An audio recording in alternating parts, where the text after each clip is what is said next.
நம்ம போட்டிருக்க கட்டக்கரும்புக்கு காலையில் களை வெட்டிகிட்டு இருந்தோங்க. அதை பற்றி வீடியோ ஆல்ரெடி போட்டிருந்தோங்க. மதியத்துக்கு மேலே நாங்கள் என்ன பண்ணோம் அப்படின்னு சொல்லிட்டு இந்த வீடியோவில் பார்க்கலாங்க. சரி, களையை வெட்டிவிட்டு தூருக்கு 4 மருந்து போட்டு தண்ணியை விட்டோம் அப்படின்னா வேர் நல்லா பிடிச்சிக்குன்னு சொல்லிட்டு தாங்க நாங்கள் மதியம் மருந்து வாங்க போயிட்டோம். நாங்கள் கரெக்டாக ஒரு 3 மணிக்கு போயிருந்தோங்க. அப்போ எல்லாம் சாப்பாடு டைம் அப்படிங்கிறனால எல்லா கடையுமே மூடி இருந்ததுங்க.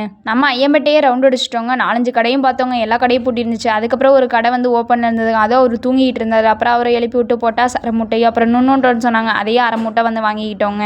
அப்புறம்னா இந்த கடையில் எல்லா மருந்துமே இருக்காங்க. அதுக்கப்புறம் அந்த ஐயா வந்து நமக்கு ஒரு புக்கும் கொடுத்தாங்க. அதை போய் படித்து பாருங்கம்மா அப்படின்னு சொல்லிட்டு அட்வர்டைஸ்மெண்ட் நோட்டீஸுமே கொடுத்துருந்தாங்க.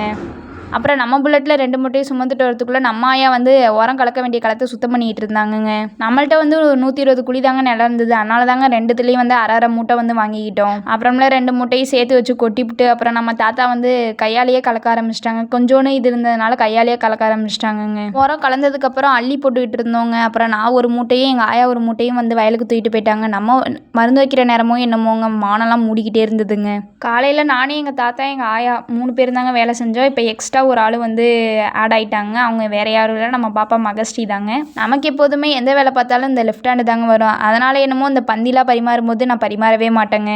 நான் மட்டும் ஒரு வரப்புக்கு அந்தாண்ட ஒரு சைடாக வச்சுக்கிட்டு போயிட்டு இருந்தாங்க. நம்ம தாத்தா மகஸ்ரீ அப்புறம் ஆயா 3 பேரும் வந்து இன்னொரு சைடு வந்து வச்சுக்கிட்டு இருந்தாங்கங்க. ஒரு 4:30க்கு வந்து மருந்து வைக்க ஆரம்பிச்சிட்டோங்க. ஒரு 5:30 கிட்டலாம் நம்ம வந்து மருந்து வச்சே முடிச்சிட்டோங்க. நம்ம வயலுக்கு பக்கத்தில் வேறு ஆலக்கொட்டை இருக்கிறனால அதுலேருந்து வர புகைனால இந்த செடியெலாம் வந்து ஒரு மாதிரியாக கருகிற மாட்டம் ஆகிடுதுங்க.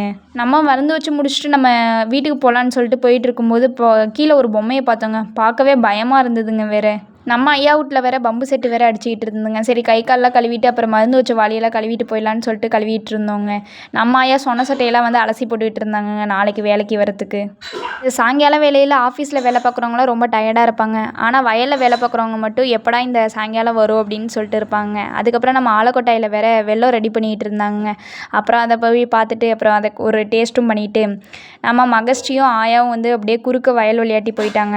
நம்மளும் அப்படியே புல்லட்டை எடுத்துகிட்டு அணை விளையாட்டி வீட்டுக்கு போயிட்டோங்க. அவ்வளோதாங்க இன்னையோட வயல் வேலை முடிஞ்சது. இது மாட்ட கிராமத்தில் நடக்கிற தொழில்களை பற்றி விவசாயத்தை பற்றி தெரியும்னு நினச்சிங்கன்னா நம்ம அக்ரிமானவி சேனலில் சப்ஸ்கிரைப் பண்ணிக்கோங்க. மறக்காமல் இன்ஸ்டாவில் ஃபாலோ பண்ணிக்கோங்க. இப்பொழுது உங்களிடமிருந்து விடைபெறுவது அக்ரிமானவி த்ரிஷா ராமச்சந்திரன்.